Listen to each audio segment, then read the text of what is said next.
funciona? Va. Si eres un joven socialista que piensa que Cuba es el ideal que hay que seguir, lo primero que deberías hacer es escuchar a las personas que dedicaron su vida desde los 15 años a la revolución comunista. Pues hoy te traigo ese honor y privilegio. Estoy nada más y nada menos que con la doctora cirujana, neurocirujana, Hilda Molina.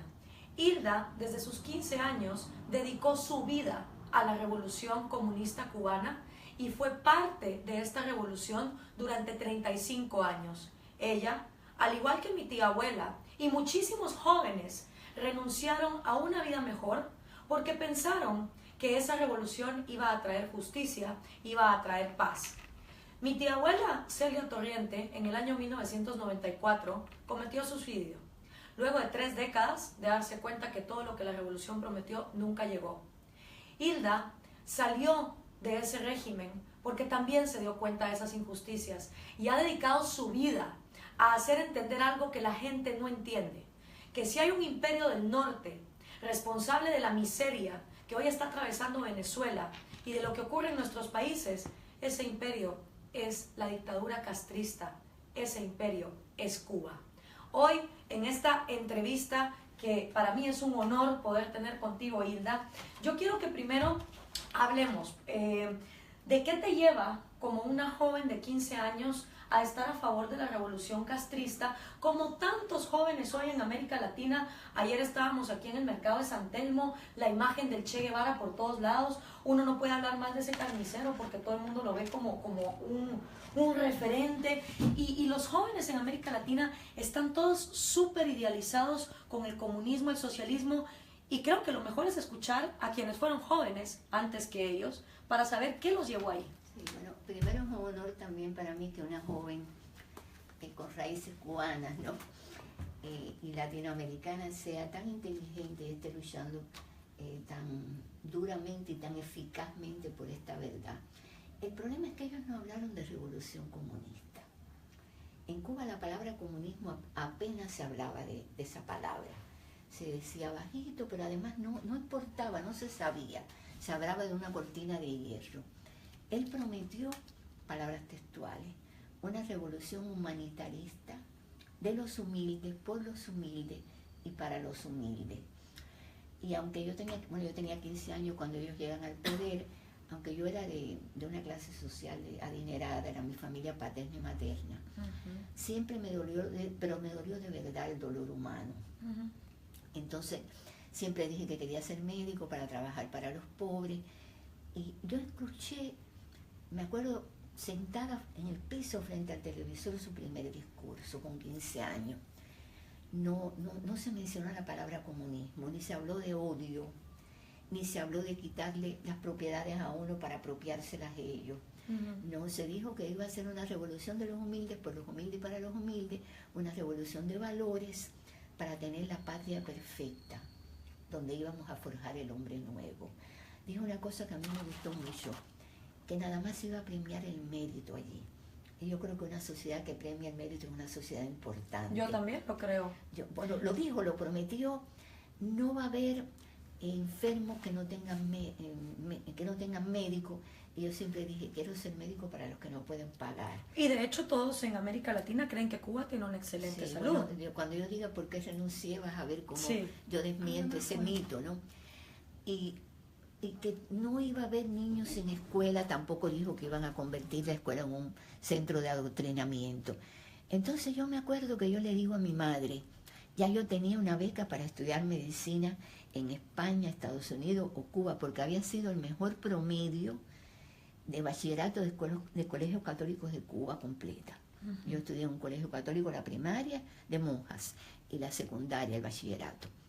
Y me acuerdo que le digo a mi mamá, voy a posponer el estudio el inicio de la carrera porque yo me quiero sumar a esto. Fíjate que acá ahí no se hablaba de comunismo, se hablaba de humanismo, de humanitarismo. Y yo me acuerdo que mi madre, que fue un ser humano excepcional, me dijo, te vas a equivocar, porque a mí este hombre no me gusta. Hablando de Fidel. Sí, Fidel, porque estaba junto a mí viéndolo en la televisión. Le digo, ¿pero por qué? Dice, porque habla con odio. Y cuando un ser humano habla con odio y desde el odio, no es bueno. está bien, porque mi madre nunca, no se opuso nunca a las libertades de nadie. Yo te voy a acompañar en este camino que tú vas a seguir, porque sé que tú no vas a hacer nada malo. Te voy a acompañar desde lejos, no para sumarme a esta gente. Ella no creyó ni un solo día en ello. ¿Y tu papá? Porque yo sé que tú vas a regresar a tu camino. Y entonces también te voy a acompañar cuando regreses. Mi padre y la familia paterna mía lucharon contra Batista. Que era un dictador. Era un dictador, pero el problema es que me hablan de Batista porque Batista es el paradigma de la maldad. Lo que no tiene sentido que tú trates de quitar un dictador para implantarte eternamente como dictador. Entonces, bueno, mi padre vio bien, o sea, no sintió, porque además mi familia nunca se movió por la riqueza material. O sea, dio por bien perder su patrimonio material. Fueron gente rica que dijo, yo renuncio a esto porque creo que el ideal es más grande. El ideal es más grande. Y mi madre, ¿cuántos estarían dispuestos en América Latina? A mi madre no le importó, tampoco le interesaban los bienes materiales. No porque estuviera renunciando. Ella sí decía, son unos ladrones, son unos sinvergüenza. Pero lo peor que tienen es el odio que están transmitiendo en la sociedad. Dividieron familias. Así que como prometieron eso, yo me sumé a eso llena. Además yo era una niña, estamos hablando de la década del 50, o sea, estamos hablando del 59, donde una gente de mí, y yo no justifico mi camino errado, o sea, yo no lo justifico, pero estoy explicando por qué no pudieron confundir. Además era un discurso convincente, y yo cometí un error, yo digo que un error supremo, y fue cederle a Fidel Castro la decisión, la posibilidad de decidir sobre mi libertad, sobre mi vida. Yo abandoné mi proyecto de vida, que era hermoso, para adoptar un proyecto de vida ajeno, sin saber en qué consistía el proyecto de vida de Fidel Castro. Me creí sus palabras. Por eso siempre le digo a los jóvenes, ¿no? Así que yo, eso no le gusta mucho a algunos amigos míos que yo lo diga, pero digo que me voy a morir, tengo 74 años ya, añorando esa revolución que yo creí que se podía hacer, y que le llamo ahora la revolución de los valores, porque se puede cambiar el mundo para bien, pero desde el amor, desde el perdón, desde fomentar valores y empezar por tu propia vida. O sea, eso se lo estoy transmitiendo a los jóvenes, por eso te quiero explicar, no sé si lo he hecho claramente, por qué yo me sumé a eso. Y como muchísimos lo hicieron, y de todas maneras, en ese momento no había habido un experimento similar en América Latina. No había. Y hoy por hoy, en el 2017, viendo el fracaso que es Cuba, donde la gente es esclava, viendo el fracaso que es Venezuela, hay jóvenes que siguen siendo socialistas y que siguen entregándole sus propios proyectos de vida, apartándose de eso para seguir Mesías. ¿Quieres que te diga una cosa? Porque después tú verás que en el transcurso de la entrevista que Fidel Castro conversa mucho conmigo. Sí. Era visitante asiduo del centro. Sí.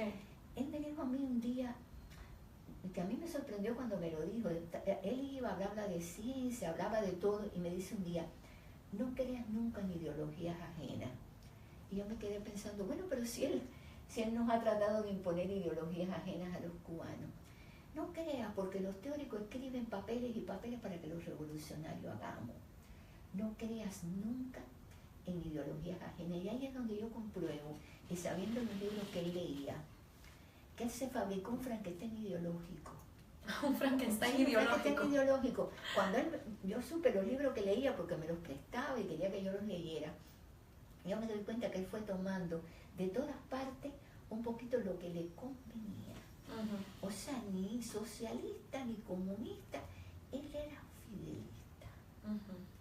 Para llegar a ser lo que quiso ser siempre desde su adolescencia, el emperador de un imperio mundial. Lo decía, ahí eso está documentado, lo que él decía. Vamos a llegar a eso, pero antes quiero que hablemos de cómo tú llegas a tener una relación tan estrecha con Fidel Castro.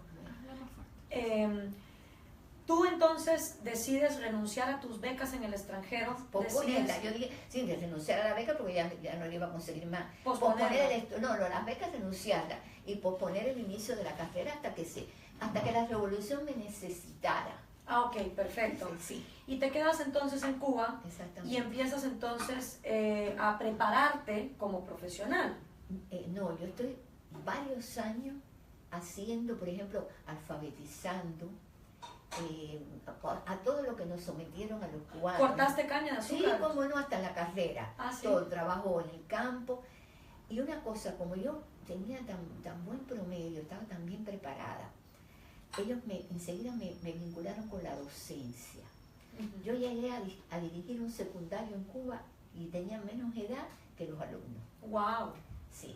Y de paso, como quería estudiar, estudié yo no vivía en la capital en ese momento, estudié por encuentro la carrera de pedagogía. O sea, yo antes de ser médico estudié pedagogía, que era una carrera que te daba un doctorado en Cuba en aquella época, después desapareció como tal. Ujú. Sí, yo participé en todo, pero al unísono con eso empezó mi proceso de, yo lo describo como miedos, dudas y decepciones, que es una angustia existencial caracterizada por estos tres sentimientos. Miedo, porque enseguida había que sentir miedo. Cuando yo vi que los valores sobre los que se había edificado la revolución, la patria, la nación cubana, fueron arrasados. La familia, la libertad, los derechos humanos, la doctrina del amor y la paz y la vocación de servicio. Sobre eso siempre nos enseñaban que había sido edificada la nación cubana. ¿Cómo arrasaron con eso? Y cómo los cubanos nos convertimos en víctimas, pero también en cómplices. Porque cuando tú te callas, tú También eres eres cómplice por omisión. Claro. Entonces yo digo, repito, yo me quedé, pero hay mucha gente que huyó sin abrir la boca. Ujú. Y yo le llamo a eso complicidad por omisión. Sí. Sí, por ejemplo, en el caso de mis abuelos, salieron en el 57, cuando entra Castro, ellos estaban viviendo en Venezuela. Sí, no, pero eso Y- es otra historia. No, pero te quiero decir, porque luego mi abuelo se volvió radioaficionado y dedicó su vida a jamás callar lo que estaba pasando adentro y a sacar gente que estaba ahí adentro. Y mi abuela también ayudar. De hecho, cuando fue el terremoto del 76 en Guatemala, ellos tenían a 14 médicos cubanos hospedados en la casa que les estaban buscando. O sea, lo mínimo si tú salías era precisamente no callar. Y luego tuve la otra parte de la familia, porque eso es algo que también hizo Fidel. Enfrentó familias y las llenó de odio. Desbarató la institución familiar. Sí. Entonces, una cosa que era en Cuba era una de las bases de la nación cubana. La familia, el perdón, el amor. Fíjate que los cubanos, tú lo sabes, somos conocidos porque es amoroso los cubanos. Ujú. O sea, el odio lo implantan ellos en Cuba.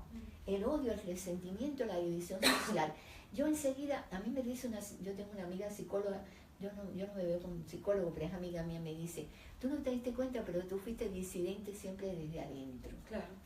Porque yo todo lo que no entendía lo preguntaba.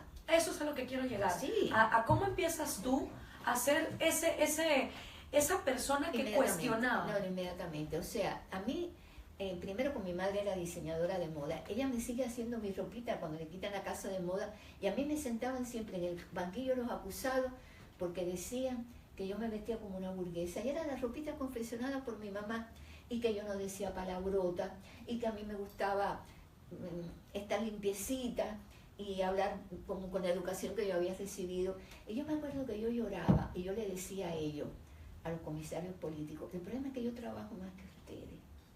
El problema es que lo que yo hago es más productivo que lo de ustedes. Cuando ustedes me digan o me demuestren que lo que yo hago, esto, bañarme, hablar como me enseñaron a hablar, perjudica a la patria, entonces tal vez yo lo deje, pero me tienen que convencer. Claro. No me podían convencer. Hubo cosas con las que yo nunca lograron que yo claudicara. Y siempre pregunté, sobre todo una pregunta que yo comencé a hacer muy pronto. ¿Qué pasa con la familia? ¿Por qué mis tías que se fueron, que no tenían que ver con la política, cuando comenzó la persecución por la Iglesia Católica? Ujú. ¿Por qué mis tías son traidoras? Si ellas nunca se han metido en la política.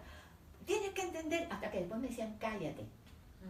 Otra pregunta que yo hacía con mucha frecuencia era, ¿por qué si ustedes hablan siempre de la oligarquía, de los ricos, que era mi clase social, que yo había pertenecido? Y a la que tú renunciaste A la que yo voluntariamente. renuncié. ¿Por qué ustedes están quitándole la propiedad a los demás? Pero además yo veo que ustedes se hacen dueños de esas propiedades. Y se quedan ahí. Dice que no, se están haciendo ricos.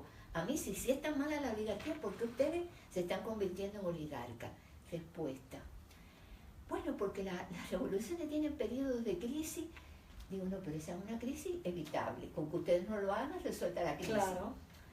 Entonces me decían, cállate. Digo, bueno, me callaré porque me están amenazando, pero yo sigo sin entender. Y yo quiero entender esta revolución para luchar bien por ella. Es que pues sí, si tú estás entregando tu vida y estás siendo congruente, quieres Entonces, respuestas. bueno, en el libro Mi Verdad, que yo escribo en Cuba, yo voy recorriendo esa revolución, pero como protagonista. Claro. O sea, a mí no me pueden hacer historia, porque yo puse mi vida para eso. Entonces, algunos años después yo logro, y ahí cuento en el libro cómo yo logro ya liberarme de eso y que me permitan ya comenzar a estudiar la carrera. Tenía 7 años más de la edad que debía tener, o sea, era 7 años mayor que mis condiscípulos.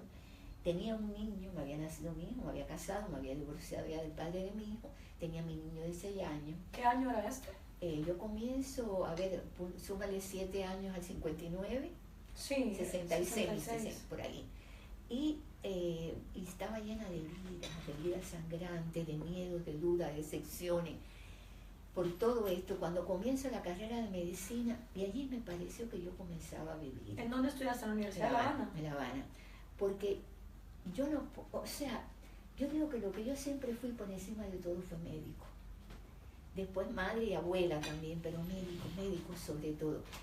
Y a mí se me rompió el corazón cuando yo pasaba por un hospital y todavía no estaba estudiando la carrera. O sea, cuando yo llegué a la carrera, además porque quedaban profesores de verdad, médicos de verdad, gente de verdad que amaba con pasión la profesión, y también algunos de sus alumnos formados por esos profesores que ya no, ha habido nuevas generaciones y ya no existe, aunque el médico cubano sigue teniendo muchísimo corazón. Sí. De todas maneras, yo me sentí renacer y ahí empecé a cuestionarme otra cosa. Yo estudié la carrera con disciplina militar porque era una orden de Fidel. Nunca dejamos de cortar caña en la carrera porque vino la zafra del 70, ¿has oído la zafra Sí, del claro, 70? había que cumplir la cuota Cerraron de 10 millones de toneladas. Cerraron la URSS. universidad y nos llevaron a todos a los hombres a Sí. cortar caña y a las mujeres a apilarlo. Sí. Yo lo narro también en el... Las cosas que los progres no saben. No. Sí. Como yo regresé de esa etapa con las manos, las uñas negras, porque apilábamos caña quemada, porque decían que era más, y al final nos hicieron los 10 millones. ¿No puedes? ¿Cómo terminó esa epopeya? Bueno, volvimos a la universidad, pero Fidel hizo un discurso donde vociferó lo siguiente: a convertir el revés en victoria. No hemos podido hacer los 10 millones, pero no importa, este revés lo vamos a convertir en victoria. O sea, otra consigna más. Que te cuento, nunca di de consigna, nunca fui a sus marchas. Al trabajo del campo porque pensaba, después me di cuenta que era inútil, que echábamos a perder los campos. Claro. Pero bueno, había que ir. Pero bueno, yo no fui de ese tipo de... Mi problema era trabajar. Que O te sea, dejaran en paz para ser médico. Pero además te digo, fui una esclava de lujo. Porque donde quiera que estuve trabajé mucho. Y yo empecé a cuestionarme otra cosa, que con sentido común, por eso digo a todo el mundo, usen el cerebro que está acá dentro del cráneo, úsenlo para pensar. Empecé a darme cuenta que cómo era posible que un país aislado, sin posibilidades de conectarnos con nadie, pudiéramos garantizar que éramos una potencia médica. Cuando tú dices que eres lo mejor del mundo en algo es porque tú tienes forma de comparar. Claro. Y la ciencia es de comparación. Así es. Y de intercambio con el mundo. Y yo me acuerdo que yo buscaba en las bibliotecas y eran libros de cuentos, que algunos de los libros que estudiábamos, después supe que eran autores americanos y de otros países, pero ellos no te ponían las referencias, los reimprimían y no sabían de dónde era este autor ni el otro. Así pasé yo por la carrera, cuestionándome si, preocupada por los enfermos, ¿estarán engañando a los enfermos? No solo al mundo. ¿Habrá algo mejor allá afuera que Tiene aquí que no haber hay? algo mejor. Bueno, por fin termino la carrera con el mejor promedio de mi curso. Nos graduamos 1027.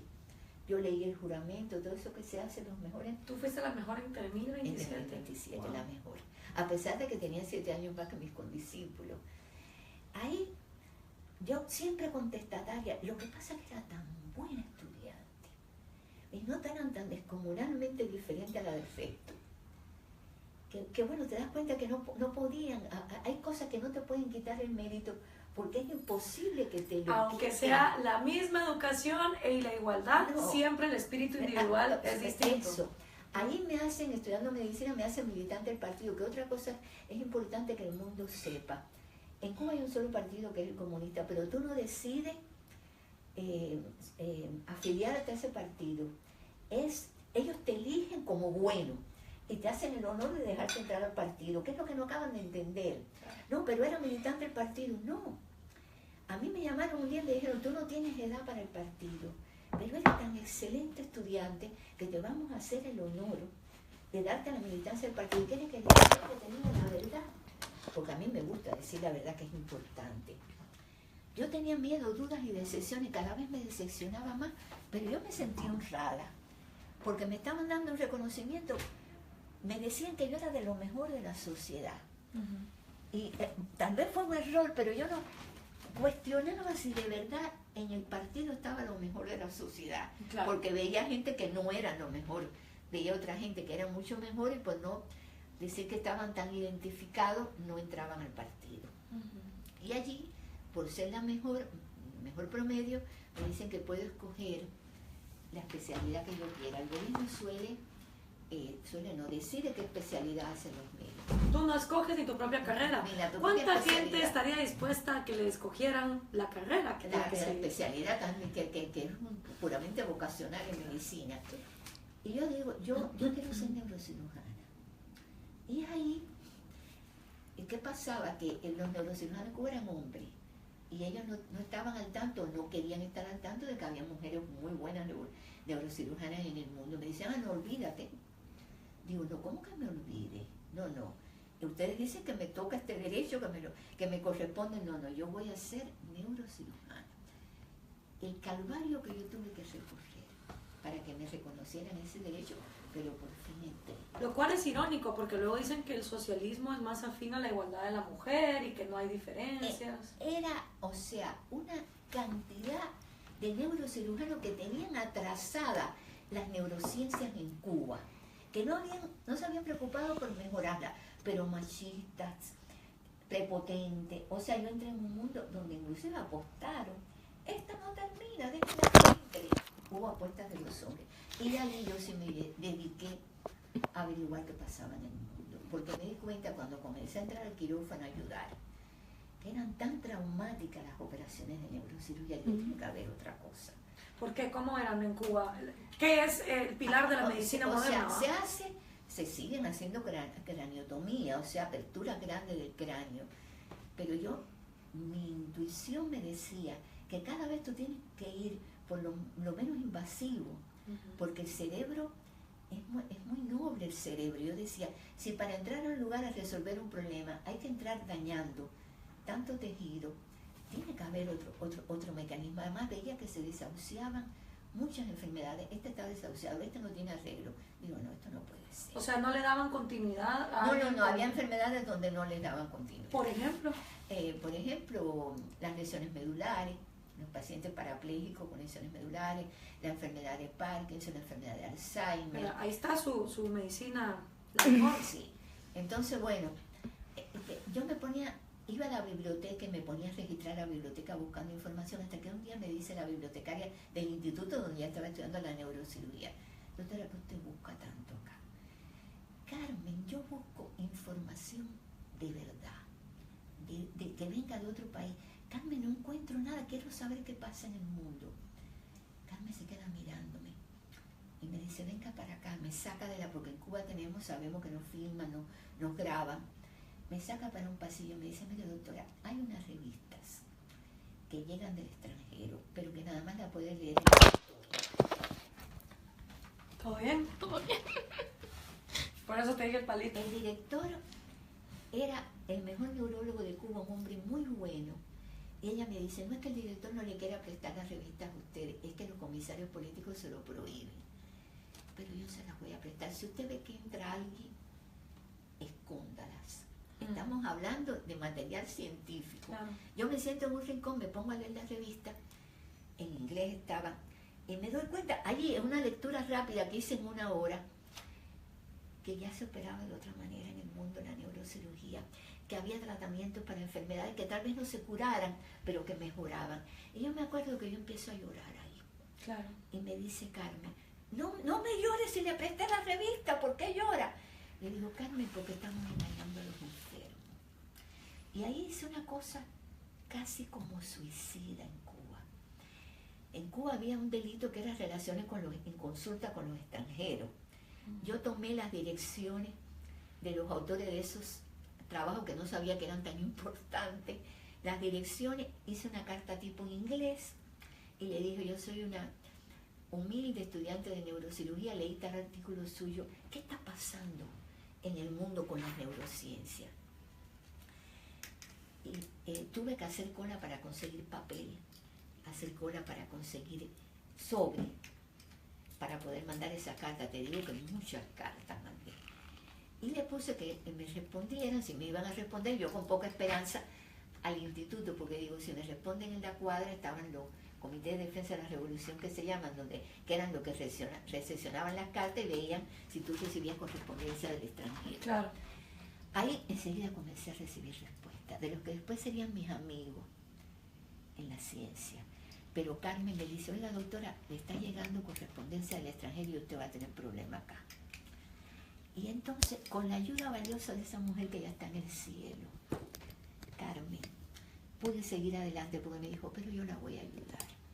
Sé el día que viene el cartero, voy a salir a la calle, voy a esperar al cartero, voy a recoger toda la correspondencia, la suya la voy a poner en mi bolso, voy a entrar y le digo al portero, mira, entró esta correspondencia, pero no va a ver la suya, porque el portero la quiere mucho a usted, pero le tiene que decir a los comisarios políticos si usted tiene eso con el extranjero.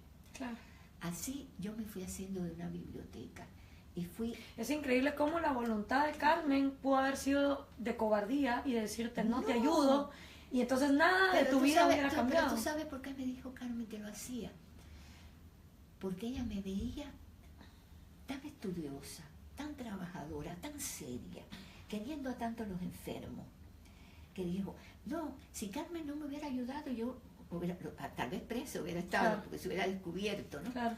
Entonces terminé la especialidad ya amiga epistolar de mucha gente que ya yo no sabía que eran tan importantes. Claro. Estamos hablando de científicos de Suecia, Francia, Inglaterra, Estados Unidos, Japón. Cuando termino la especialidad, la primera mujer que con tesis de grado se graduó de neurocirugía en Cuba soy yo, con el mejor promedio, mejor que el de los hombres. Y entonces poco después me informan que voy a ir, que me ha sido concedido el honor de ir a Argelia como neurocirujana. O sea, honor que tú no habías pedido. No, pero, o sea, sabe que los médicos cubanos andamos por el mundo. Sí, los esclavos del siglo XXI, porque no les pagan lo que trabajan. No tienes idea.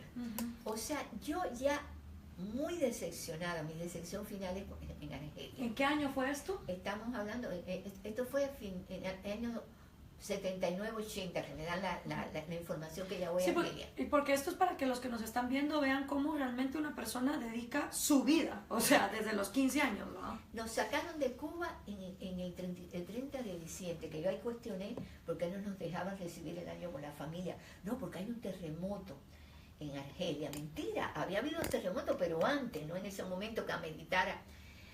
Capítulo 10 de mi libro, Mi verdad, que se llama El Mostarán en Argelia, donde yo cuento cómo nos llevan acompañados de comisarios políticos, cómo pasamos trabajo hasta en el viaje.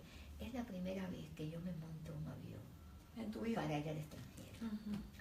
Y no lo hacía para vacacionar, lo hacía para ir a servir al pueblo argelino. Por eso es que yo digo que a mí no me pueden cuestionar cuando yo hablo lo que tengo que hablar del castrismo. Claro. Llegué a Argelia, ¿sabe qué?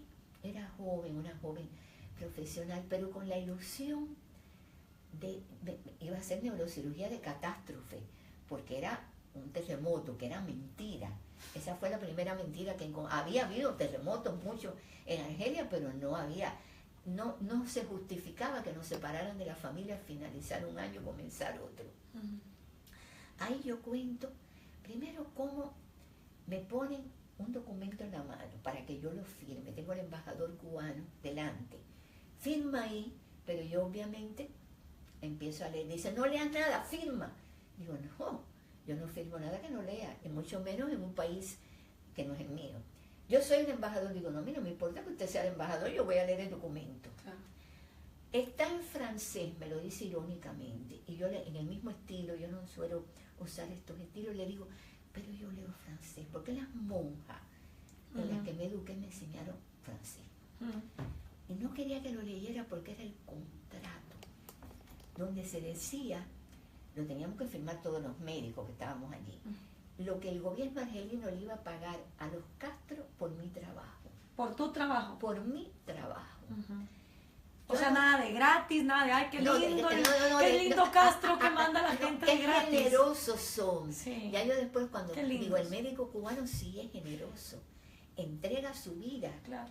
pero pasando hambre, pasando frío, pasando trabajo, mientras para los Castro es un negocio, un gran negocio.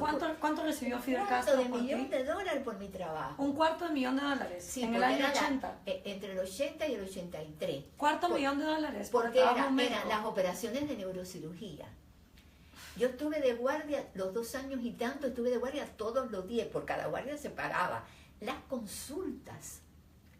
O sea, yo era la neurocirujana de varias provincias. ¿Cuánta gente estaría dispuesta a darle a su gobierno un trabajo que vale $250,000? Yo que le dije al embajador, no le mientan más al mundo, porque ya yo estaba que no me callaba nada. ¿Por qué lo dice? Digo, porque es un negocio del gobierno, de ustedes es un negocio, de nosotros. No uses palabras tan duras. Digo, no hay otra palabra. Cuando se reciben miles de millones de dólares por un trabajo de gente que pasamos mucho trabajo. ¿Cuántos médicos había en esa misión? Hubo médicos que murieron. Ajá. Hubo médicos que consumieron bebida, los argelinos se dieron cuenta y intoxicaron la bebida, le pusieron corrosivo, porque allá no se puede, por la cosa de su religión, beber en público. Los cubanos se robaban el alcohol del laboratorio para procesarlo. Sí. Y se dieron cuenta, a mí me lo dijeron, yo se lo dije al jefe de la brigada, los argelinos, porque decían, usted es la más seria. Los argelinos no quieren más que se robe más el alcohol Sí. No crees conflicto, acá tenemos una forma de vivir, o la forma de vivir era todo esto, ¿no? Permitir que se envilecieran, porque a la persona que es débil y está lejos de la familia y pasando trabajo, puede pegarse al alcoholismo. Claro. O a cualquier cosa que lo nuble, de lo triste se que se siente. deprimían. Sí. Lo que pasa es que yo me sobrepuse a eso, pero vivir lejos de la familia tanto tiempo pasando hambre, Gloria, yo estaba de guardia, por ejemplo, me llamaban, yo me iba de los días llegando a veces al apartamento donde vivía, llegaba la ambulancia a buscarme porque ya había una urgencia, porque yo era la única neurocirujana, y a veces me pasaba la madrugada yendo y viniendo, pero el problema es que en el hospital ya después de la noche no había mujeres. Los argelinos no permitían ni enfermeras ni médicos mujeres, pero las mujeres cubanas sí. Y yo tenía que viajar con un ambulanciero argelino sin que nadie me acompañara, solita, y llegar a ese hospital donde había nada más que hombres. Y eso no le preocupaba al señor embajador ni al gobierno cubano. Yeah. ¿Te das cuenta? Cosas así. ¿Y cuántos eran en tu misión? Yo creo que éramos en general en Argelia, éramos cerca de 40. O sea que 40 estamos hablando de a $500,000 por cada uno. No, depende de la especialidad. No, todas las especialidades no cobraban lo mismo. Igual, Ah, claro. No, pero ¿qué o pasa? sea, tú eras un pero- bien más asequible para el régimen. te voy a dar- El sistema de precios sí funcionaba No, ahí. pero espérate, te voy a dar se calcula que por lo que ellos le llaman mano de obra esclava, pero ellos le llaman servicios, prestación de servicios en el exterior, una palabra de eso me invento. Sí. Se calcula que está en 10.000 o 11.000 millones de dólares al año limpio. Wow. Raúl Castro reconoció hace poco, o sea, es una de las principales fuentes, junto con las remesas familiares y el turismo, de ingreso a la familia Castro. Ya. A la familia Castro. Sí, porque ellos se quedan con el 90% de todo, eso acuérdense. Bueno, en el caso nuestro se quedaban con todo. O sea, nosotros nunca nos dieron, y yo le dije al embajador, yo no quiero que me dé los dólares, yo quiero que el mundo sepa la verdad. Yo no quiero los dólares, quiero que sepa que los cubanos, los médicos cubanos sí hacemos este esfuerzo, ¿no? Entonces allí sí me fue muy útil también, yo pude ayudar mucho al pueblo argelino, trabajé mucho. Y ¿Para qué me sirvió también? Le avisé a los científicos que me escribieran a Argelia. Ah, porque Y estabas ahí, más libre. más ahí. libre. Y entonces yo regresé de Argelia con valijas llenas de libros y además con el compromiso de ellos de hacer un centro en Cuba. Un centro de neurociencia. De neurociencia. Yo quería, yo estaba formada en Cuba, o sea, sin saber nada de esto moderno, de esto nuevo, que yo quería un centro donde la mejor neurocirugía, la mejor neurología, la mejor neurorehabilitación y todas las ramas de las neurociencias estuvieran en ese centro, que no estaban todas concentradas en los mismos países. Por ejemplo, la neurocirugía mejor estaba en Estados Unidos y Japón, y la neurología estaba en otros países, pero yo había logrado ya decir... Ya sabías que era lo mejor de cada lado. Y decirle, unos conocían a los otros. Sí. Y les llamó la atención que alguien, ellos después me dijeron, nosotros creíamos que tú tenías un nivel de decisión en Cuba cuando nos estabas proponiendo eso, ¿no? Claro. Y la estrategia, si yo puse algo, fue la estrategia. Regresé a Cuba totalmente decepcionada por esto que vi, por lo que pasábamos, por ver lo que hacían con los médicos. Ni siquiera conmigo, con mis compatriotas. A mí no lograron envilecerme. Pero hay algunos, porque yo no sé si Dios me ayudó, mi madre rezando. Y a veces uno saca una fuerza de donde cree que no la tiene, para que no te doblegue en el espíritu, no te enferme más de lo que estamos los cubanos. Y dije, bueno, ahora solo me queda, acá se dice en Argentina, blanquear lo que estoy haciendo, decir que estoy en contacto con estos científicos, porque para que esto marche, tiene que saberse la verdad. Claro. Además, yo me senté y diseñé ese centro. Lo diseñé como hubiera diseñado un segundo hijo. En La Habana. En La Habana, sí. Ya yo tenía, por concurso, había ganado una plaza por concurso científico para trabajar en el mismo instituto donde me había formado, que era el mejor centro de neurociencia de Cuba. Y ya era en ese momento subdirectora del instituto. Todo por concurso. En ese momento tenían en cuenta la confiabilidad política que le llamaban, pero el concurso científico, el aval científico era importante también, ya no lo tienen tanto en cuenta. Entonces me senté, hice un informe, yo estoy relacionada con esto. Y acá le adjunté el diseño del centro que se va a hacer. Es un centro que ellos lo van a poner todo, la infraestructura, los conocimientos, los equipos y la formación de los jóvenes. Ahí me dediqué. O sea, el castrismo no tenía que hacer nada más que aprobar. El edificio. El edificio. Okay. Y ahí me dediqué a captar jóvenes talentos que estuvieran interesados en esta cosa nueva, ya formados como médicos y algunos como especialistas. Pero, o sea, hacíamos reuniones. Yo decía, si ustedes los descubren leyendo esto, la culpa es mía. Yo soy la culpable, era leyendo los libros que yo tenía. Bueno, yo creo que encajonaron ese informe.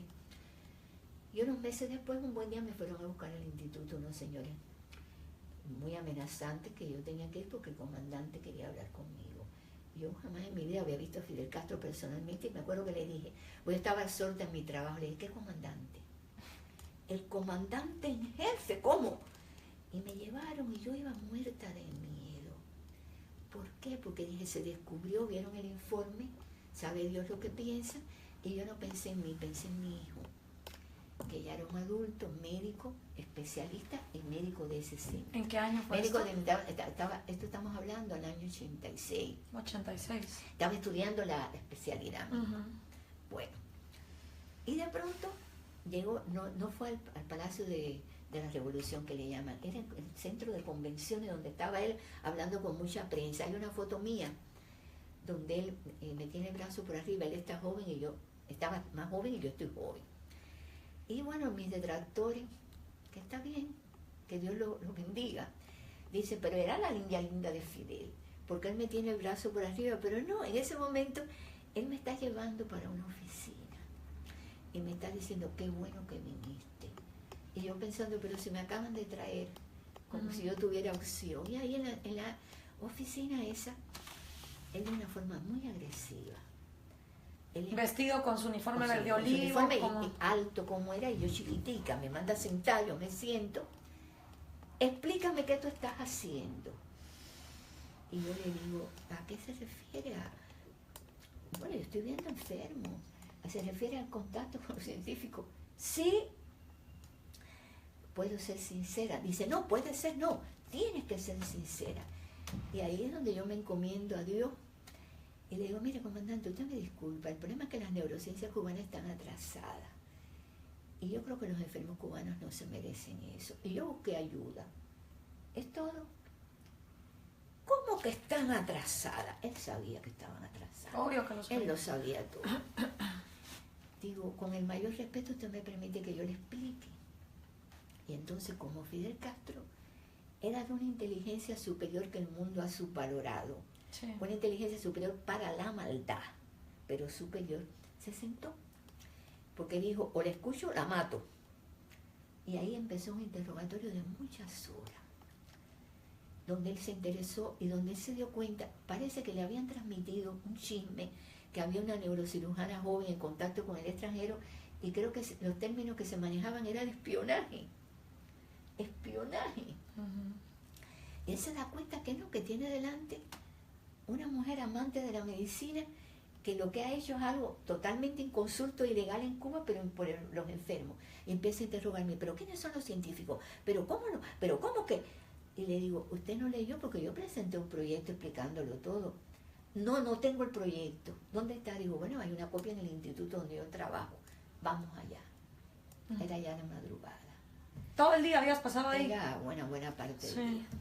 Y ahí me lleva en su auto al instituto. Yo le digo cuando yo salgo de ahí, que había, digo, avisen al director, al profesor Estrada, que va para allá él.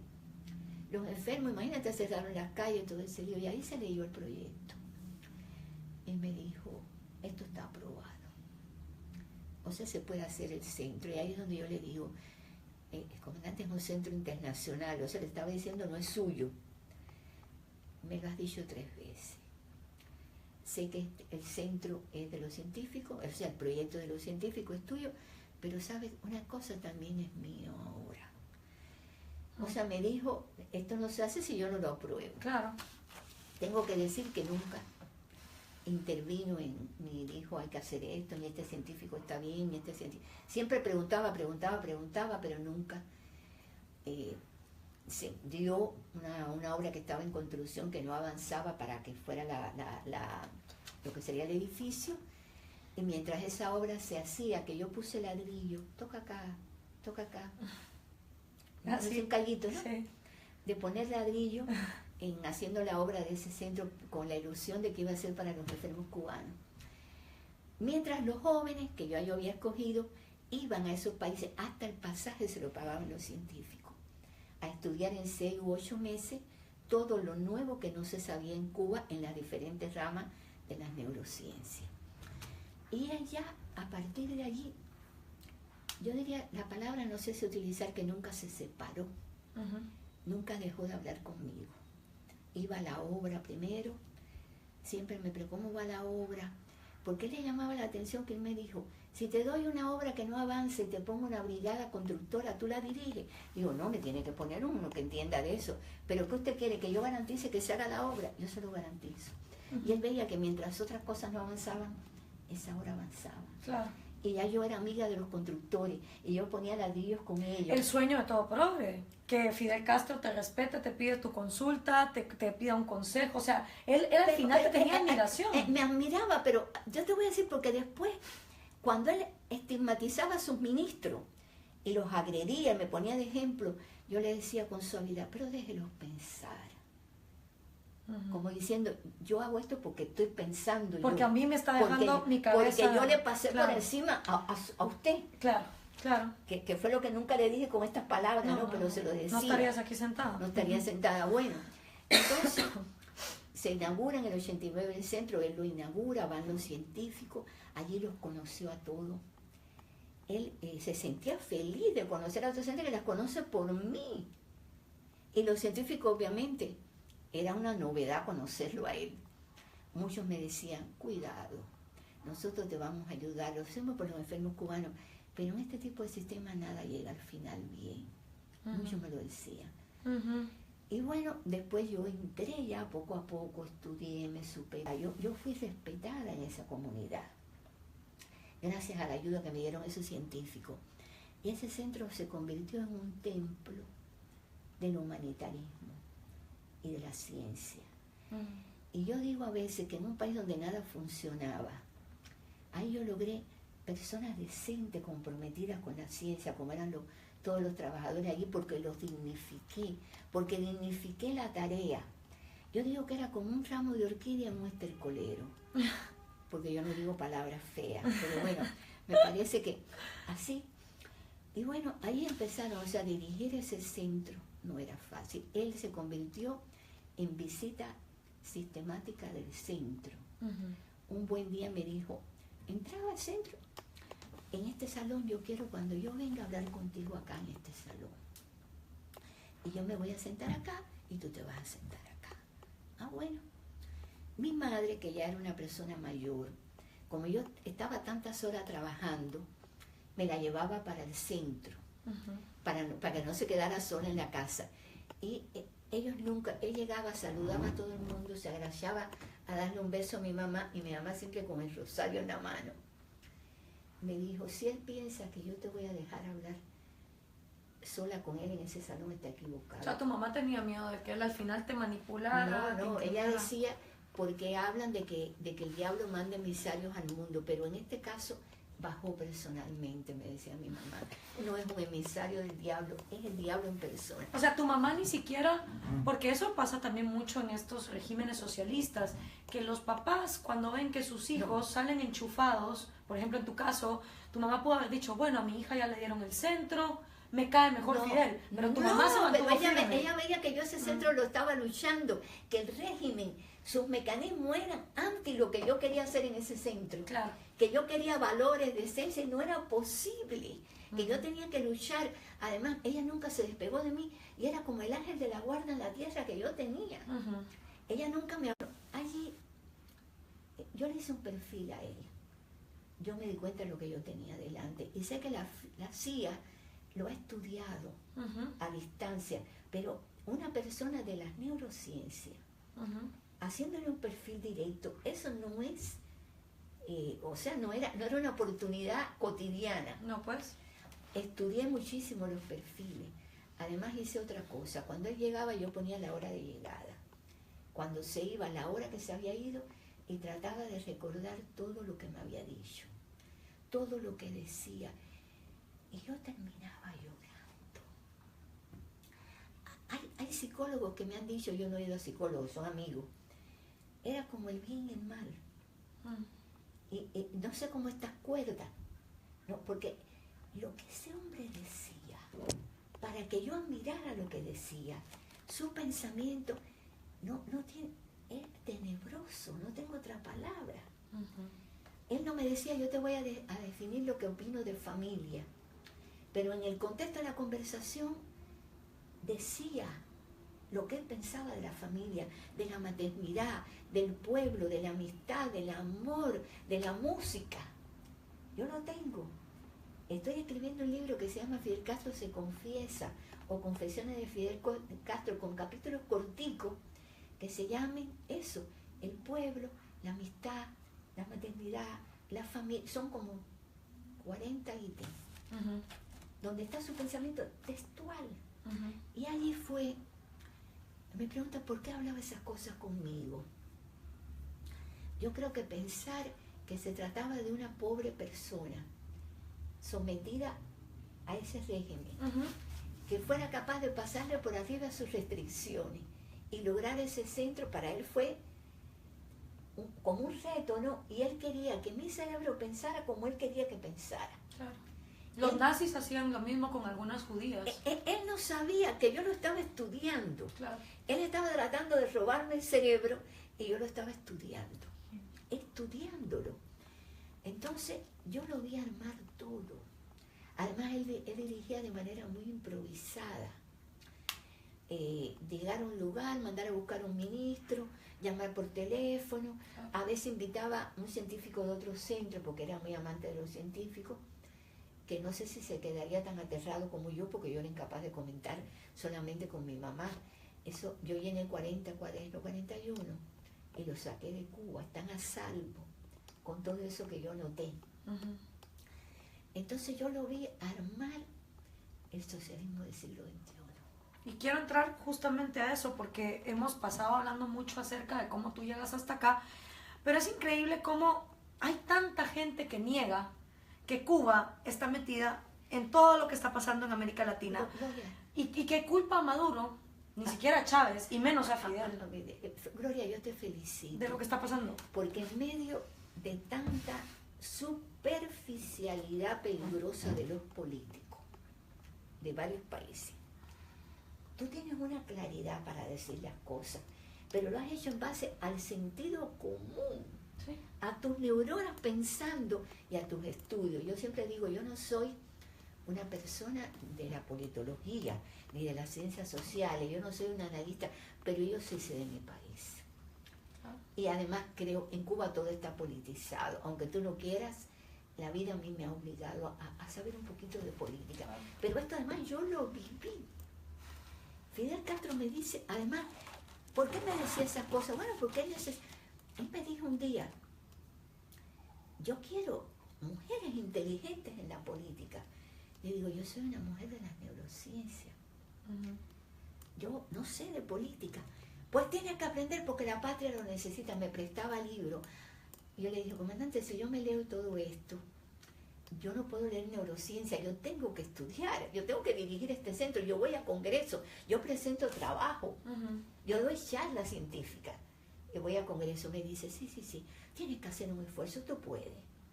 Y bueno, yo veía los libros y ahí es donde me doy cuenta que su ideología no, es una ideología que él se fabricó, igual que su personalidad. Él se fabricó un Frankenstein de su personalidad, donde fue tomando de acá y de allá porque él odiaba al Fidel Castro humano que él era, porque el ser humano tiene limitaciones. Y él quería ser un dios. Igual se fabricó un Frankenstein ideológico, tomando de acá, de allá, de este, del otro, desde la historia antigua, fue tomando personajes. Me dice un día, entre las cosas que me dice, todo está recogido, lo tengo todo anotado, pero me interesa mucho esto, porque los políticos no es solamente que no me entienden, que muchos me discuten, estás equivocada. Sí. Cuba ya va por el camino exagerada. De la libertad. Y aquí quiero solo hacer un paréntesis. Los venezolanos que ahora están frustrados en el exilio, en Argentina, en Guatemala, en México, llegan conmigo y me dicen, Gloria, ¿cómo yo convenzo a los argentinos, a los brasileños, a los guatemaltecos que el socialismo viene? Y les digo, ajá. No, ¿y qué hacías tú con los cubanos en el año 98 cuando te dijeron, ojo con Chávez, esto va para allá? Se burlaron de los cubanos. O sea, todo el mundo, y ahora se burlan de los venezolanos y dicen, exagerado, gente de la CIA. Quisiera que tuviera con la prepotencia que algunos me dicen, está equivocado, doctora, está equivocada. Ese socialismo del siglo XXI está en papeles, eso ya fue. Ya Cuba, cuando se hicieron las relaciones con los americanos, yo tuve que decir, no, ¿quién ha visto que la libertad de un país tenga que ver con que se ponga una embajada americana en Cuba? Además, ya esa embajada existía con otra categoría de oficina de intereses. Sí. Ni siquiera tuvieron que hacer un edificio nuevo porque era un búnker lo que tenían. O sea, a veces yo digo, ¿seguiré hablando o me callo? Pero yo me siento obligada, además de que hay personas que, a ver, si no se fuera tan intolerante, si no criticaran a gente que está dentro del régimen, que ha estado, que no se escapen, que dentro del régimen se enfrenten, habría más renuncia. Conmigo, con mi renuncia en el año 94, iba a haber más renuncias. Las renuncias, ¿por qué fueron? Bueno, primero quiero terminar con lo de Fidel Castro antes de ir a la renuncia para mantener coherencia en el hilo de la conversación. Ahí él me dice, los oligarcas son malos, pero son bobos. Y yo creo que sí que son bobos. Sí, algunos razón. Oligarcas son bobos. Mira, Hilda, han inventado esa tontería de la democracia, palabras textuales. Cuando él, ojo, en la revolución prometió que a los 2 años iba a haber elecciones democráticas. 18 meses. 18 meses encima, menos de 2 años, no, y nunca las Pero hubo. bueno, te estoy diciendo lo que me decía. Sí. Dice, ellos no saben para quién han trabajado. Mira, Hilda, las guerrillas no nos han resultado en el sentido de que los compañeros lleguen al poder. Las guerrillas en Guatemala, Nicaragua, En El todas Salvador, Perú, no nos han Argentina. ayudado. Sin embargo, vamos a usar los propios mecanismos de su tonta democracia para que los compañeros lleguen al poder. Estoy hablando palabras textuales. ¿Año? ¿Qué año es esto? Estamos hablando de 80 y tanto, 87, 88. O sea, ya venía el debacle de la Unión Soviética y ya Fidel Ya, Castro estaba programando su ya plan. hacía rato, porque ellos tenían espías en la KGB. Ujú. Había gente de la KGB que era espía para Fidel, espiaban para Fidel. Bueno, ahí me dice eso y me dice, y además estamos haciendo, junto con eso, al unísono, la revolución silente. La estamos haciendo no solo en América Latina, en el mundo entero. Le digo, ¿qué cosa es la revolución silente? Me dice que los bobos oligarcas, Ujú. no se dan cuenta cómo le estamos infiltrando con nuestras ideas los centros educacionales, Así es. los grupos religiosos, las empresas, los medios de prensa. Entonces, él me había prestado el libro de Gramsci. Ajá. Y yo me Hegemonía acuerdo cultural que que lo citamos aquí. me acuerdo que una noche, yo estaba en el centro, terminé tarde de trabajar, mi mamá me dijo, mi mamá, si quieres yo me voy con mi hijo. Yo me quedé en el centro esa noche y me pongo a hojear el libro. Y inmediatamente digo, la revolución silente es Gramsci. Lo que pasa es que como a él no le gustaban los teóricos, Claro. le cambió el nombre. Toda idea era suya. Es no de suya, él. toda idea Sí. era suya. Entonces, cuando yo llego a Argentina, yo me doy cuenta que la revolución silente ha avanzado, a años lleva. Ahí está. Universidad de Buenos Aires. La izquierda está con Cristina, con el Proyecto Nacional Popular, Fidel Esos son los Castro. partidos. Pero cuando tú hablas con los jóvenes, cuando tú hablas con los sacerdotes, Ujú. cuando hablas con empresarios, cuando hablas con los medios, te das cuenta hasta dónde han penetrado en el cerebro de esa gente. Manipulación psicológica, medios de comunicación, O sea, arte, deporte, Sí, cultura. todo. Él todo. me hacía así con las manos, o sea, por arriba llegan por la tontería de la democracia y por abajo infiltran las ideas. Nunca se me olvida estos con ambas manos de él. Nunca le dije, usted me está hablando de Gramsci, no, yo me hice, bueno, la revolución silente, para no decir que le había robado a Gramsci, porque él decía que los teóricos, esos tipos, decía, de la teoría, se pasaron y se pasan la vida escribiendo papeles para que los revolucionarios tengamos que hacer las cosas. Ujú. ¿Te das cuenta, Ida, que los teóricos, no le hagas caso a los teóricos? Me decía, entre los consejos que me daba. Y ahí arma y prepara a Chávez, desde que Chávez da el golpe de Estado, a Carlos Andrés Pérez. Ujú. Él era amigo de Carlos Andrés Pérez, tenía excelentes relaciones, Ujú. pero él sigue, en eso es el tiempo que más visitaba el centro. No le gustaba Chávez, payasesca era una palabra que a veces usaba, pero después Chávez tuvo tal devoción por él, porque Chávez sí lo quiso mucho. Ujú. Payasesca, pero además era el dinero de Venezuela. Si él lograba El petróleo, claro. poner su primer enclave en Venezuela, lo tenía todo resuelto. Muy triste cuando Chávez va preso por el golpe de Estado. En el 92. En el 92, pero él oye el discurso, Chávez hizo un discurso muy apasionado antes de entrar a la cárcel, y él lo oyó, yo lo oí también. Y se pone tan dichoso que Chávez es indultado en el 94 por Rafael Caldera. Ujú. E inmediatamente preparó, fue todo un montaje para hacer viajar a Chávez en el año 1994 a Cuba. Ajá. Preparó el escenario, envió su historiador, el doctor Eusebio Leal, a dar una conferencia sobre Martí, invitaron a Chávez para que Chávez aplaudiera y formara mucha bulla o sea, llamara mucho la atención, le invitaron al escenario, y después cuando Leal regresa a Cuba, que le dice que ya cumplió su misión, le dice, no, todavía no, crea la Casa Simón Bolívar, para que a través de la Casa Simón Bolívar invites a Chávez, para que Chávez no fuera por una invitación gubernamental, Claro, sino como si todo allá no fuera gubernamental. claro, ¿no? claro. Cultural. Ujú. Chávez viajó a Cuba en el año 1994, ya yo había renunciado en ese momento. ¿Tú renuncias? ¿Por qué renuncias? Yo renuncio porque el centro poco a poco empezó hay que entender lo que es ese ambiente. Empezó sobre mí un ambiente mafioso para que el centro priorizara extranjeros y no cubanos. ¿Qué es lo que nadie entiende cuando hablan de la salud cubana? Entonces, primero el ministro me pide 10 camas, eran 156 camas, 10 para cubanos, 146 para cubanos y 10 para extranjeros pobres, me dice.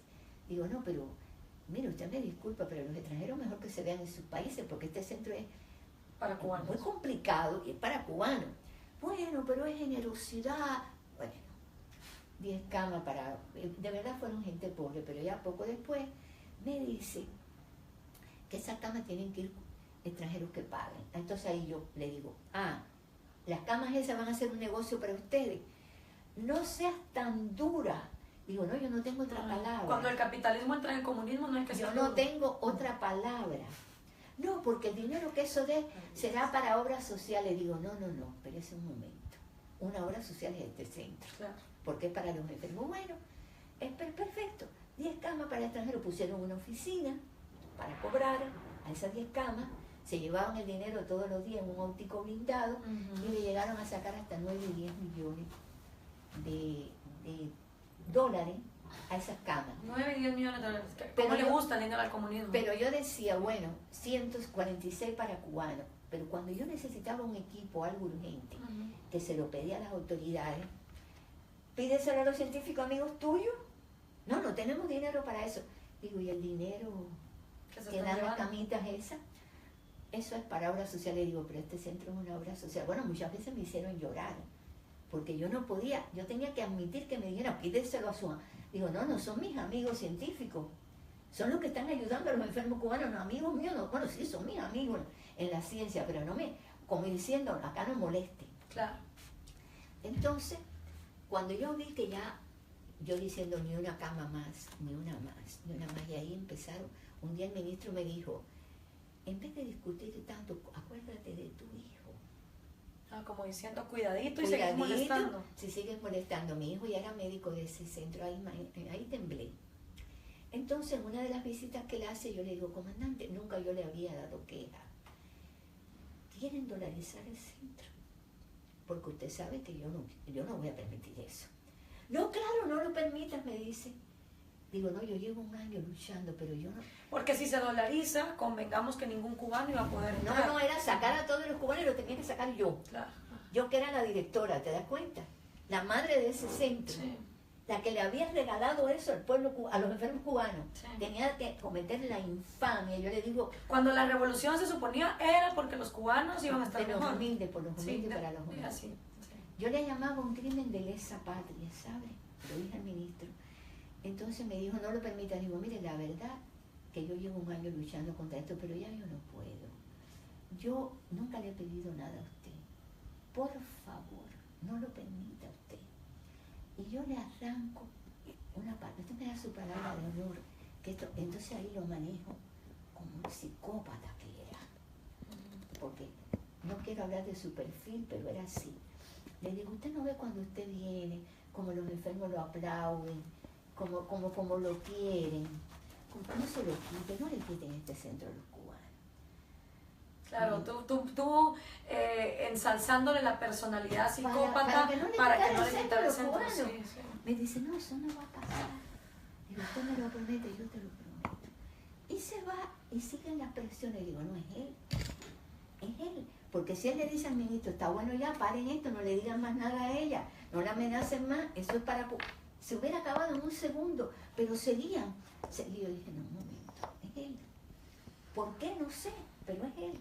Lo que pasa es que él nunca pensó, ni ellos pensaron que yo hasta iba a llegar. Ellos pensaron que la mujer está disciplinada, negada, pero no sabían que nunca hasta ahí, a mí me unía a ese sistema el defender ese centro de los enfermos cubanos. Claro. Si ya yo no lo podía hacer, entonces yo tomo una decisión que la consulto con mi mamá. Digo, yo voy a renunciar, porque además los científicos me habían ofrecido quedarme, me decían, no le vemos buen destino a esto, quédate con nosotros. No, yo no me quedo. Si algún día yo me desvinculo es rompiendo. Y bueno, primero traté de que mi hijo se fuera a uno de esos estudios que le daban los científicos para que no lo sorprendiera en Cuba mi renuncia, porque si me lo hubieran matado. Claro. Y ahí renuncié. Y ahí Y renunciaste. me declararon traidor a la patria. Claro. Y Fidel Castro decidió que no me pusieran. Fidel Castro no lo podía creer. Nunca habló conmigo más. Pero sé que eso lo desestabilizó. No lo podía creer. ¿Por qué crees que no te mató? Bueno, él dijo, porque eso yo tengo amigos en la... No, trataron de matarme. Me trataron de provocar varios accidentes de tránsito que por eso ¿Cómo mataron a Osvaldo Payá? Sí. Juan Camilo mi Cienfuegos. hijo me dijo, no manejes más. Y una noche yo siento que me toca en el apartamento, y era una gente importante de adentro, que venía con una boinita y me dice, Hilda, no te dejes anestesiar nunca, por favor. ¿Por qué? No, me tengo que ir, que sabes que me matan. Jamás. Si te tienen que sacar una muela sin anestesia, no, me van a matar con una anestesia. Mira, Gloria, yo salí una mañana a una reunión de disidencia, porque después de pedir perdón a la disidencia a través de Gustavo Arcos-Vez, un emblemático disidente ya fallecido, entré a la disidencia. Me atacó un grupo paramilitar de eso, de lo que hacen respuestas rápidas.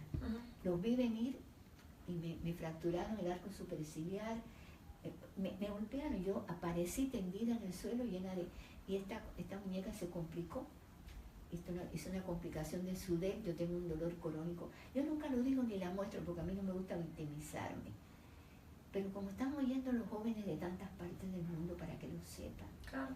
Yo lo único que hice fue, por razones éticas, decir, yo estoy acá porque este centro es para los enfermos cubanos. No puede ser, me voy, se acabó. Pero además no me escapo, les voy a decir acá adentro lo que yo pienso. Claro, tú no te fuiste. Tú dijiste, renuncio a esto, pero me voy a quedar desde adentro diciendo lo que está mal. Diciendo lo que está mal. Lo que se supone que en una democracia pasa, ¿verdad? ¿Cuántos progres estarían histéricos y no pueden salir a manifestar? Fidel Castro, la orden que dio fue, eso me lo dijeron la misma gente que me avisó de muchas cosas y que me sigue diciendo lo que está pasando allá.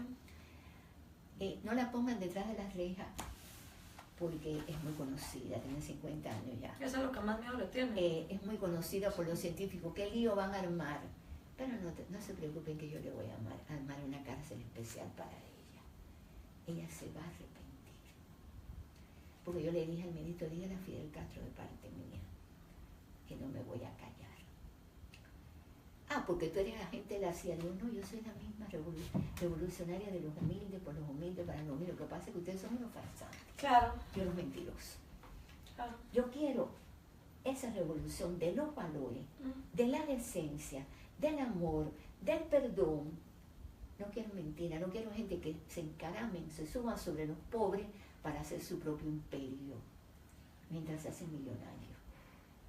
Entonces, cuando yo digo que el Estado Mayor del socialismo del siglo XXI está en Cuba, que implica terrorismo, narcotráfico, que se dirige desde Cuba, que tiene toda una estrategia, que incluye que cada país se desarrolle de acuerdo a las características del país y del líder que aparezca, porque Chávez salió con la tarea de encontrar multiplicadores. Claro. Aparte porque él lo que necesita es plata, y el petróleo de Venezuela venía a ser una parte importante, y ahora van por el dinero de las drogas que pueda proveer las FARC. Exactamente, pero además de eso, también tienen delirio mesiánico. Fíjate que casi todos tienen adicción al poder, delirio mesiánico. Algunos aparecieron espontáneamente, otros los buscaron. Y porque en un país funcione con un poquitico más de equilibrio que en otro, no quiere decir que las estrategias sean las mismas. Lo que sucede es que depende también del individuo que lo está dirigiendo y de las características del país. Además, ¿qué pasa? Ellos, esta arremetida contra los oligarcas, como ellos le llamaban, que hicieron en Cuba inmediatamente, saben que les va a fracasar. O sea, la cosa es ir asociándose a algunos empresarios y quitando otras propiedades privadas. O sea, Fidel Castro fue mutando él mismo, que si Raúl es aperturista, no. Raúl no es aperturista. O sea, cada ser humano es diferente al otro, pero Fidel fue mutando. Fidel hizo todos los cambios en Cuba, todos. En el libro de Carlos Alberto Montaner y Plinio Apuleyo y Vargas Llosa está década por década cómo Fidel Castro fue cambiando la estrategia económica. Primero la expropiación, luego la caña, luego el turismo. Bueno, en la conferencia que yo doy, que se llama... Luego el petróleo, ahora las drogas. La verdad sobre la revolución cubana, yo hablo, digo, no digan más que Raúl es aperturista. Fidel mutó desde el principio. No, porque Fidel no se basó en ideales, se basó en su propia ideología de él, en él. ¿Qué le dirías tú a la gente que piensa que el desastre es Maduro y que Chávez era un iluminado caído del cielo y que Fidel Castro no tiene nada que ver con lo que pasa en Venezuela? Bueno, yo le digo que a mí me consta que el Estado Mayor de esto está en Cuba, que sigue funcionando, que no importa que Fidel Castro haya muerto, que no importa que muera Raúl, que dicho sea de paso, yo nunca me alegré de la muerte de Fidel. Yo creo que el ser humano, que la muerte hay que respetarla, no estoy de acuerdo con que se celebre la muerte de nadie. ¿Qué pasa? Que esto está ya implantado. Es muy apetitoso, vamos a utilizar este sistema. Se le dice a estos con delirio mesiánico, tú llegas al poder, buscan la manera de destruir la república, de perpetuarte en el poder, te haces rico y divides la sociedad y logras todo lo que tú quieres. Y es un mal ejemplo para América Latina y para el mundo lo que ha dado Cuba. Yo les diría, ¿cómo van a criticar al alumno y a legitimar a la dictadura que hay en Cuba? Al maestro. Pero no se lo digo tanto a los jóvenes confundidos, se lo digo a los políticos. A mí me da vergüenza ajena cuando yo veo a un político con poder criticando a Maduro y preparando un viaje a Cuba. Por favor. Mariano Rajoy, que me perdone, yo no sé si es amigo de ustedes. Mariano Rajoy está recibiendo opositores venezolanos y ya están armando el viaje a Cuba. Estaba el canciller español en Cuba, claro, negociando con ese Estado Mayor hasta de Podemos. Sí. Hasta de Podemos. El movimiento ese que hay en España. Sí. Entonces yo digo, bueno, pero esta gente no tienen quien los instruya. No piensan que mientras legitimen a esta dictadura, a este Estado Mayor, allá hay bases terroristas, allá hay de todo, allá hay dinero sucio para financiar los cortes de calle. Pero es que no te escuchan. No te escuchan, Gloria. Yo creo que tú debes sentir igual que ellos que no te escuchan.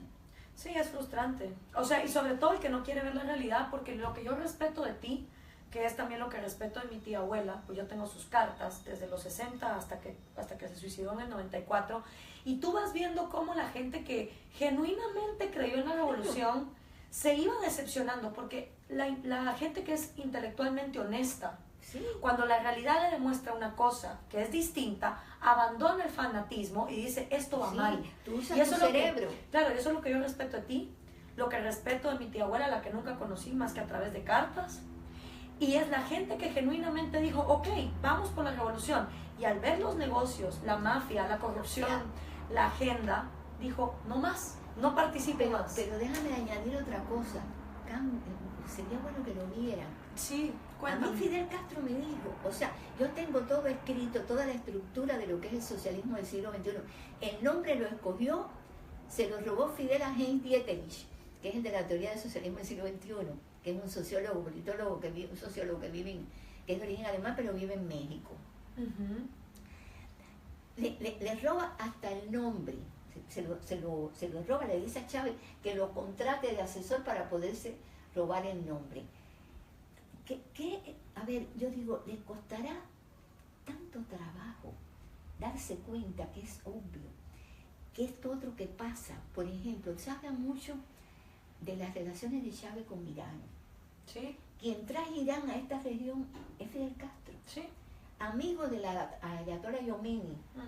Y a partir de allí de todo lo que es el que derroca al Shah de Irán. Sí. Y hace la República Islámica de Irán. Sí.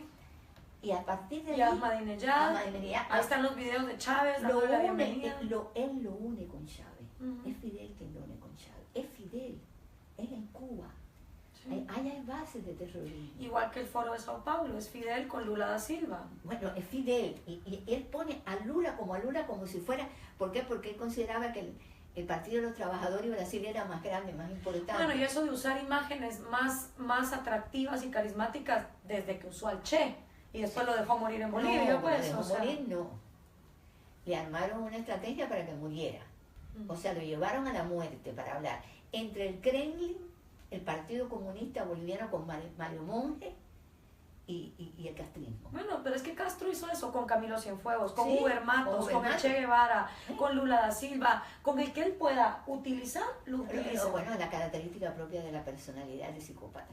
Mm. O sea, utiliza al ser humano para su fin y después lo desecha. Desecharlo puede ser quitarlo del medio o matarlo. Claro. Isla, yo te agradezco muchísimo por esta entrevista. Yo me quedaría hablando contigo hasta el anochecer, Sí. pero tenemos que seguir con una agenda. Y te agradezco primero porque hablar contigo es lo más cercano. Yo nunca había hablado con una persona que haya pertenecido a la Revolución Cubana y que lo haya visto desde adentro. Para mí es lo más cercano que voy a tener de poder entender la honestidad intelectual que tuvo mi tía abuela Celia. Una mujer que también decidió, se peleó con la familia, nunca se fue de Cuba, le dedicó su vida y su muerte a esa revolución y a ese ideal. Y te agradezco un montón porque tú sos el ejemplo para todos esos jóvenes que andan con el sueño del socialismo y que lo ven como un idealismo, de escuchar tu historia y cuestionarse ustedes, Pero que son los defensores pero de que no eso, es- pero si aclárale- pasarían por esto. Aclárale que no es socialismo. Que no es socialismo, porque hay un socialismo democrático, creo yo, y en algunos países. Es una mentira. Es poder, dinero y odio, más nada. Sí. Cuando tú revisas Pero que a la al gente, final no todo se tiene vuelve- ideología. Pero que al final todos se vuelven o sea, es muy poca la gente que revisa su camino, que es intelectualmente honesta y que dice, Poca. esto no va a donde va. No, pero tú sabes una que porque es difícil. Es difícil. Yo sigo adelante porque yo quiero estar bien con mi conciencia. Y quiero, si puedo ayudar un poco, pero es difícil. A veces yo digo, valdrá la pena. Valdrá la pena que te ataquen por todos lados. Cuando yo veo un político prepotente que me dice, doctora, soy yo en la neurociencia, déjenme un análisis político. Digo, no, yo no estoy analizando, yo estoy diciendo una verdad que me consta. Claro. Porque quiero ver si... Y yo sí te agradezco a ti. Y por favor, Gloria, ¿de qué manera? Yo creo que tenemos que tratar para que se potencien los mensajes. Ujú. Yo estoy a disposición. Igualmente. Yo no manejo las redes sociales como tú. Pero por eso estamos haciendo esta entrevista. Pero yo además tengo muchísimo más de información, pero muchísimo más. Lo sé. Muchísimo más. No, lo sé, y es una información. Yo creo que si uno realmente quiere cambiar el mundo, siempre tiene que ir a buscar a los que fueron jóvenes antes que uno, para no cometer los errores que esos jóvenes cometieron y aprender de sus aciertos y sobre todo ser intelectualmente honesto. Así que gracias de verdad, Gilda, por haberme permitido entrevistarte, conocer tu historia como mujer, como médico, como revolucionaria, como una persona que revisó su ruta porque vio que la realidad era completamente en contra de lo que le habían vendido. Sí, ya yo sabía que era en contra de muchas cosas, pero llegar al extremo de decir esto es para los extranjeros y para nosotros ganar dólares, hasta ahí. Sí. Hasta ahí. Hasta ahí. Pues muchísimas Muchas gracias, gracias Gilda. a ti. Y a todos ustedes, yo espero que si dicen, ay no, qué aburrido, oír una entrevista de 2 horas, si tan revolucionarios son y tanto les preocupa la pobreza y la corrupción en América Latina, no sean hipócritas. Como yo digo en mi libro, Cómo hablar con un progre, el que realmente está interesado en acabar con la pobreza y la injusticia en América Latina, lo mínimo que puede hacer es tomarse el tiempo de escuchar a quienes saben mejor que ustedes lo que es dedicar su vida a una revolución comunista. Hasta la próxima. Lo que pasa es que